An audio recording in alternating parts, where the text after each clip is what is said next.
Hello, maglaro ulit tayo.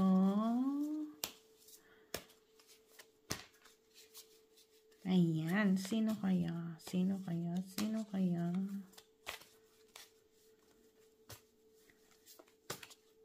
Kunin natin yung sino kaya?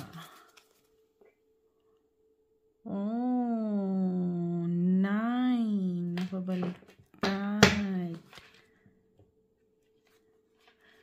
9 pentacles or 9 coins na pabaliktad.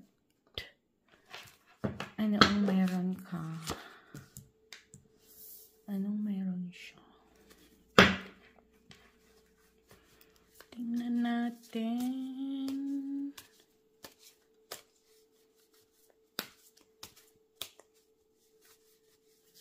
Oops. Isa. Wow.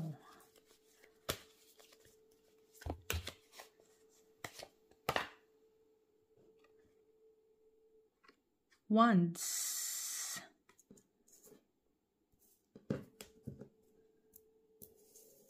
Wands na 8. Wow. Very deceiving. Very promising. Very, very deceiving. Oh, nagsabay sila. C6. The world.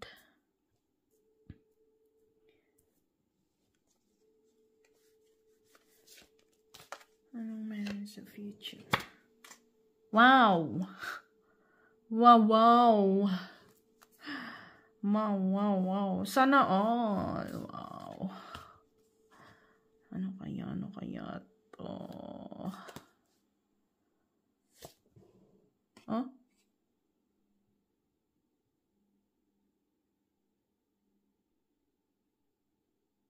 Justice. Saan ang hustisya?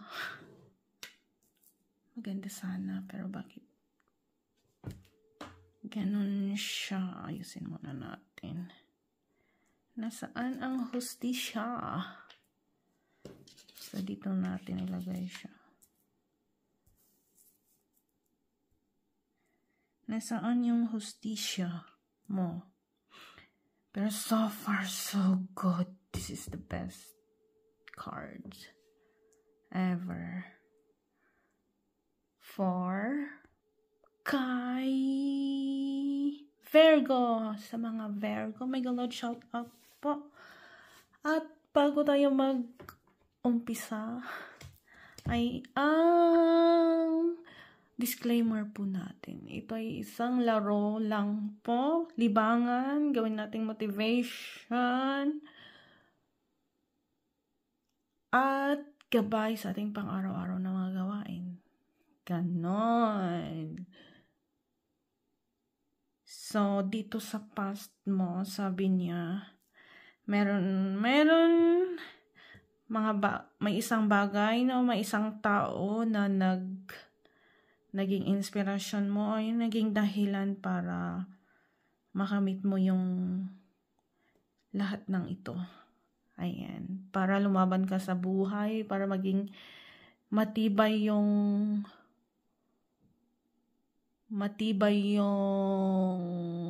kalooban mo na harapin yung mga pagsubok. Ayan. So, dito, very deceiving ang card na to sa negative side.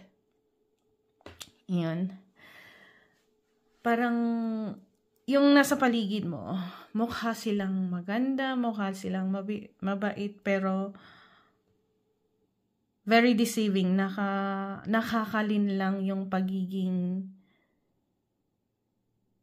nila, mabuti sa harap mo. Ayan. Kaya mag-ingat ka sa mga bagay na ginagamit mo, na ginagawa mo, or sa mga tao sa paligid mo na mukhang maganda, mabuti sa iyong buhay, pero in the end, ano pala yun? Masisira ang buhay mo. Ayan. Tapos dito, Yan, family. Family yung lahat-lahat ng pagsisikap mo, dahilan. Sa lahat ng ninanais mo, sa pamilya mo lang iniuukol. Yan. So, you're a family person. Ginagawa at pinaglalaban mo ang lahat para sa family. So, yan. Sa sarili mo parang nakakalimutan mo na, lalo na sa health mo. Yan. Tapos, the world, yun. Handa kang itaya lahat-lahat ng meron sa'yo para lang protektahan at alagaan ang pamilya mo para ibigay yung mga gusto nila. Ayan. Tapos, dito yung opportunity sa'yo na ibibigay sa'yo na mapapasayo. Pero bago mo makuha to, itong malaki, actually, pinakamalaki to. Ito yung the best of the best na mangyayari sa buhay mo.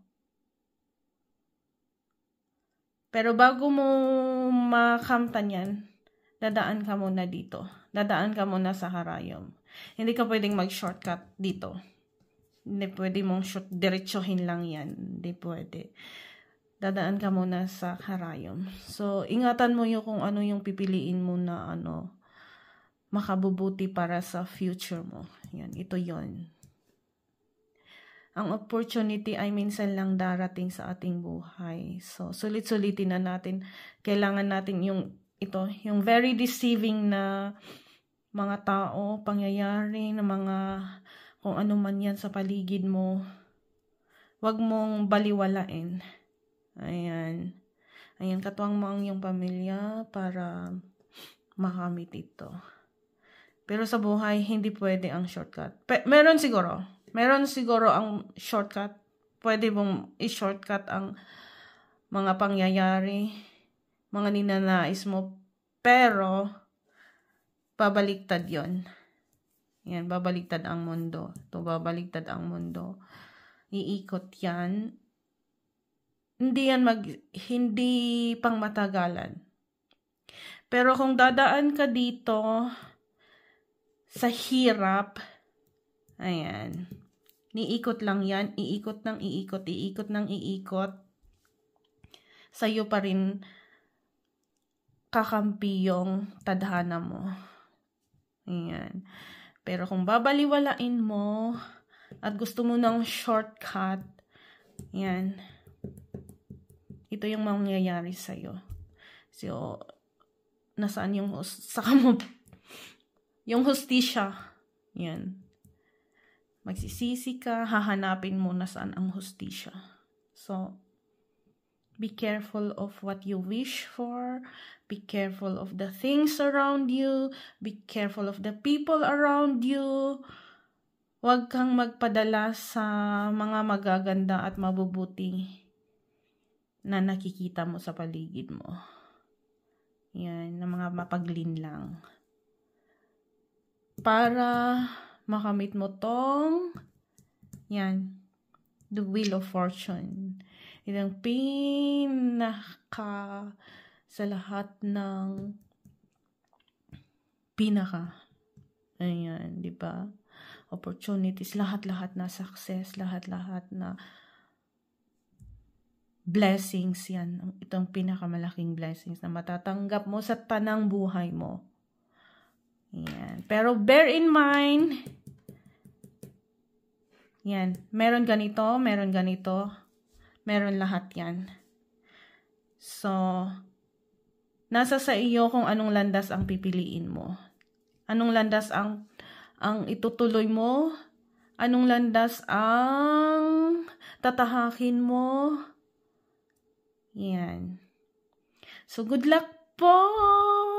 At until next time, maraming salamat!